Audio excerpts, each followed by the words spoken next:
গণধর্ষণ করা হয়েছিল, ঠিক একইভাবে হাতিয়ায়, একই নোয়াখালীর হাতিয়ায় শাপলাকলিতে ভোট দেওয়ার কারণে আমার এক বোন ধর্ষণের শিকার হয়েছে। গতকালকে হাতিয়াতে আমাদের সেখানকার প্রার্থীকে শাপলাকলিতে ভোট দেওয়ার কারণে 3 সন্তানের জননীকে সেখানে গণধর্ষণ করা হলো। আমরা অত্যন্ত লজ্জার সাথে দেখছি, ঠিক যেই উপকরণগুলো শেখ হাসিনাকে ফ্যাসিবাদী করে তুলেছিল সেই একই উপকরণের পুনরাবৃত্তি সারা দেশে ঘটছে।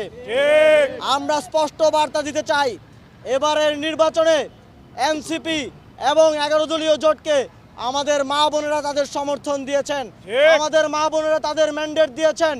তারা আগামীর বাংলাদেশের জন্য 11 দলীয় জোটকে তাদের জন্য নিরাপদ বলে সিদ্ধান্ত নিয়েছেন এবং এই সিদ্ধান্তের শাস্তি হিসেবে বিএনপি ক্ষমতায় আসার আগেই তাদেরকে জায়গায় জায়গায় ধর্ষণ এবং ধর্ষণের হুমকি এবং জায়গায় জায়গায় বিভিন্ন ধরনের ভয় দেখিয়ে, আরেক মিডিয়ায় দেখলাম উপভোগ করার হুমকি দিয়ে তারা এই প্রতিশোধ নিচ্ছে।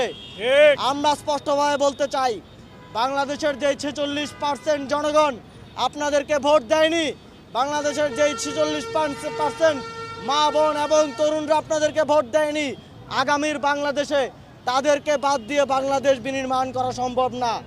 আপনারা যদি তাদেরকে বঞ্চিত রেখে, তাদেরকে দমন পীড়নের মাধ্যমে, তাদের বাড়িঘরে হামলা করে, আগুন দিয়ে, তাদের দোকানপাটে হামলা করে, তাদেরকে চাকরিচ্যুত করে বাংলাদেশে আবারও মাফিয়াতন্ত্র, আবারও ফ্যাসিবাদতন্ত্র কায়েম করতে চান, তাহলে আপনাদের সামনে শেখ হাসিনার উদাহরণ জ্বলজ্বল করে জ্বলছে।